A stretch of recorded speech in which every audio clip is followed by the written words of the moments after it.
अभी मैं Virginia state में एंटर हुआ हूँ। और अमेरिका में जब भी आप एक स्टेट से दूसरे स्टेट में एंटर करते हो, जैसे बाय रोड, लाइक जैसे गुजरात से महाराष्ट्र में आप एंटर करते हो, तो 1 माइल के अंदर 2 माइल के अंदर वेलकम सेंटर आता है। सो ये देखो, ये वर्जीनिया का वेलकम सेंटर है। यहाँ पे लिखा है welcome to Virginia, Virginia is for lovers. ठीक है, तो हर एक स्टेट का एक मोटो होता है, तो वर्जीनिया का है वर्जीनिया इज़ फॉर लवर्स। ऊपर देखो, ऊपर आप देख सकते हो वर्जीनिया का फ्लैग है और अमेरिका का फ्लैग है।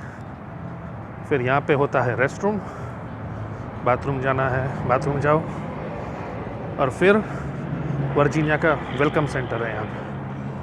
यहाँ पे वर्जीनिया के मैप्स मिलते हैं, ट्रैवल गाइड मिलती है, और वर्जीनिया का कुछ न कुछ ट्रिंकलेट्स मिलता है बेसिकली। तो अभी मैं अंदर जाके देखता हूँ क्या क्या मिल रहा है यहाँ पे। जो पहला सिटी है वर्जीनिया में एंटर होने के बाद, वो है ब्रिस्टल वर्जीनिया। उसको बोलते हैं birth place of country music.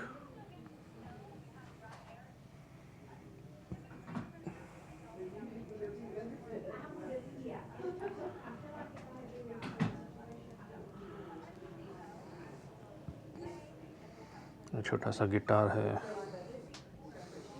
तो ये वेलकम सेंटर में आते ही अपने को सब पता चल जाता है स्टेट के बारे में, क्या है क्या नहीं है। मुझे इतने सारे ब्रोशर्स दिए ये लोगों ने। ये गिटार भी है सुंदर, और देखो सब ब्रोशर है। वर्जीनिया में जाना है, कोई भी ब्रोशर उठा लो आप। ये है कोस्टल वर्जीनिया, ये सब जगह है।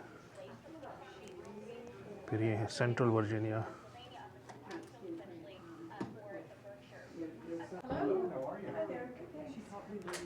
Virginia mountains, Shenandoah valley, on and on and on. मतलब 8 प्रेसिडेंट्स वर्जीनिया में बॉर्न हुए थे। बहुत बड़ा हिस्ट्री है, 250 जगह है यहाँ पे हिस्टोरिक वर्जीनिया में देखने लायक। वहाँ के मुझे पूछा उन्होंने कि किस में इंटरेस्ट है, तो ऑब्वियसली मैंने तो हिस्ट्री बोला, अपने को हिस्ट्री में ज़्यादा इंटरेस्ट है। 250 जगह है, और अमेरिका के कितने 250 ईयर्स पूरे हो रहे हैं।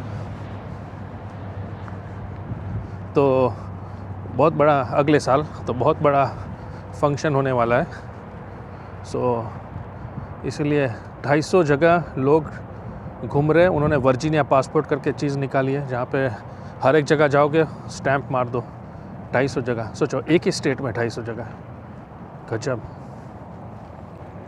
गजब फ्रेंडली लोग हैं। मुझे पूछा कहाँ जा रहे हो, मैंने बोला न्यूयॉर्क सिटी। इतना सारा दे दिया। ये देखिए, ये सब ब्रोशर है। ये देखो, ये कौन सा है, मैनसास विच इज़ विजिटर गाइड। ये देखता हूँ क्या है, वर्जीनिया मार्वलस कोरल।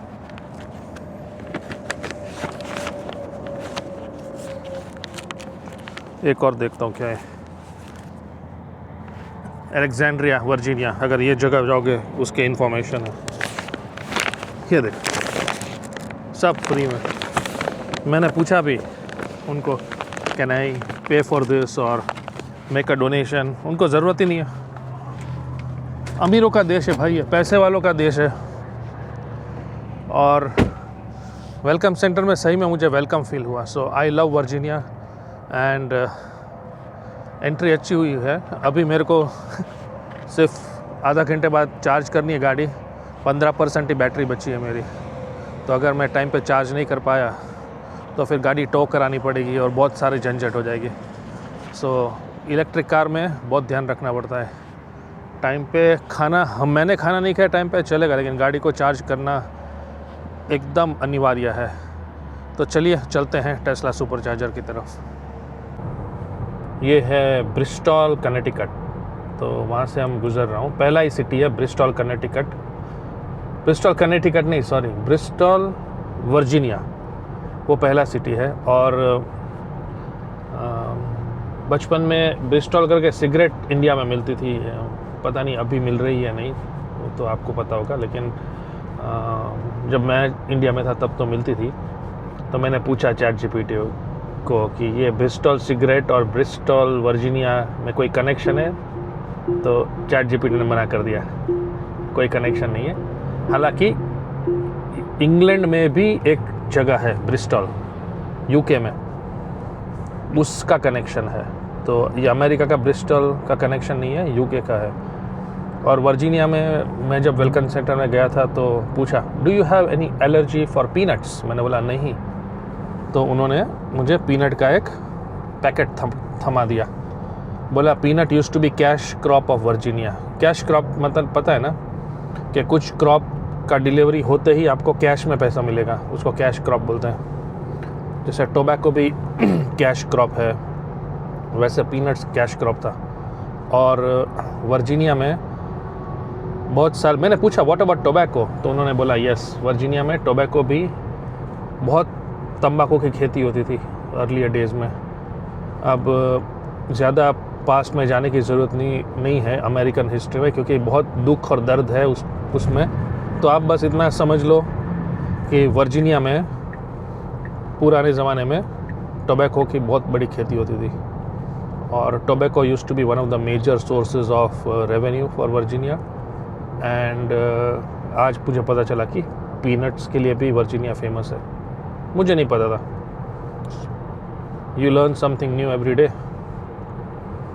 चलिए पहुंच जाते हैं चार्जिंग स्टेशन पे, और 15 मिनट बाद फिर मिलते हैं। वापस पहुंच गए चार्जिंग पे, गाड़ी चार्ज हो रही है, मैं आराम से धूप सेक रहा हूँ, बहुत ही ठंडी है, भयंकर ठंडी है। और मैं आपको दिखाना चाहता हूँ कि ओल्ड टेक्नोलॉजी किसको बोलते हैं और न्यू टेक्नोलॉजी किसको बोलते हैं। तो अभी मैं ये माइक्रोफोन निकाल के मैं ये दिखाता हूँ।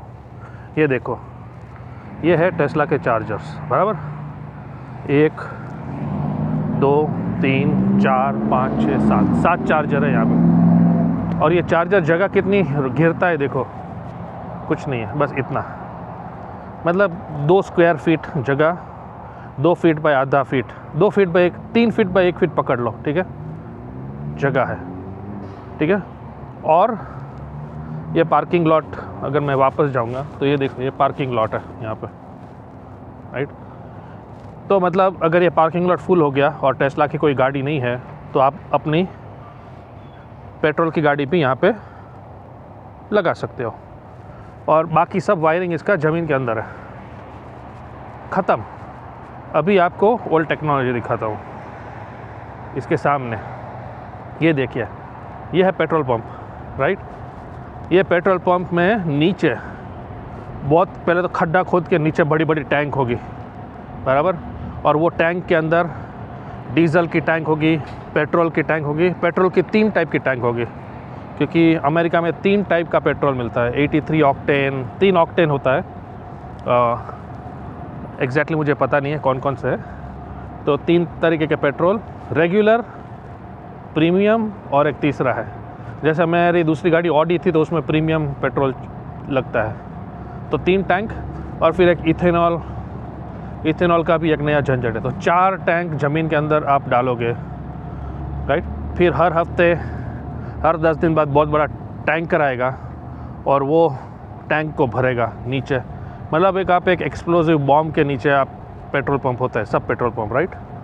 और उसके मुकाबले ये देखिए नया टेक्नोलॉजी, कुछ भी नहीं है, जस्ट वायर है। इसके नीचे high tension, high voltage wire होगा, वो कहीं ट्रांसफार्मर में जाता होगा। मतलब और कोई झंझट ही नहीं है, जगह भी कम रोकता है। तो आप मुझे बताइए, क्या ये फ्यूचर होना चाहिए 21वीं सदी का, या ये फ्यूचर होना चाहिए 21वीं सदी का? You decide. गाड़ी चार्ज होने में और टाइम लगेगा, तो मैं ये देख ही लेता हूँ क्या बेच रहे हैं ये लोग पेट्रोल पंप में। रॉयल फार्म्स लिखा है, world's famous chicken and kitchen. अब देखो वर्ल्ड फेमस है, अब कौन देखने आया था, राइट, वर्ल्ड फेमस है या नहीं है। लेकिन मार्केटिंग सीखो तो अमेरिकन से सीखो, मतलब कुछ हल्के में काम करना ही नहीं है, राइट। सब कुछ वर्ल्ड फेमस। और ये बाजू में मुर्गा है, मुर्गा देख लेता हूँ मैं, पता नहीं क्यों रखा है। वो अच्छा, अंदर चिकन विंग्स मिलते होंगे इसलिए। तो ये देख लो भाई, रूस्टर बोलते हैं इसको, मेल लग रहा है, मेल मुर्गा, रूस्टर, मस्त है यार। ये देख लो भाई, इंडिया वालों, ले चिकन से ले किचन से आवाज़ चिकन कुकड़ू को, तेरी भूख का इलाज चिकन कुकड़ू को। वो पिक्चर का गाना है ना, बजरंगी भाईजान का। और यहाँ पे हमेशा आइस रहता है। अगर आपको पार्टी के लिए आइस चाहिए ना, 50 लोग आपके घर आते हैं, राइट। इंडिया में क्या होता है, एक दूसरे के घर में आइस का ट्रे रखते हैं, राइट। अमेरिका में ऐसा नहीं है। देखो, $6 में आपको 2 बैग मिल जाएगी आइस की, मस्त। यहाँ पे लेके आओ और उन लोगों को दे दो। ये है प्रोपेन टैंक है। अगर आपके पास ग्रिल है बैकयार्ड में, तो ये गैस का सिलेंडर ही है। इंडिया में जो गैस का सिलेंडर होता है ना, वही है, प्रोपेन का है। लेकिन तो काफ़ी कुछ चीज़ें हैं जो गैस स्टेशन में मिलती है, जैसे आइस बैग और प्रोपेन। वो घर पे रखने की ज़रूरत नहीं है, आओ चेंज करो और यूज़ करो।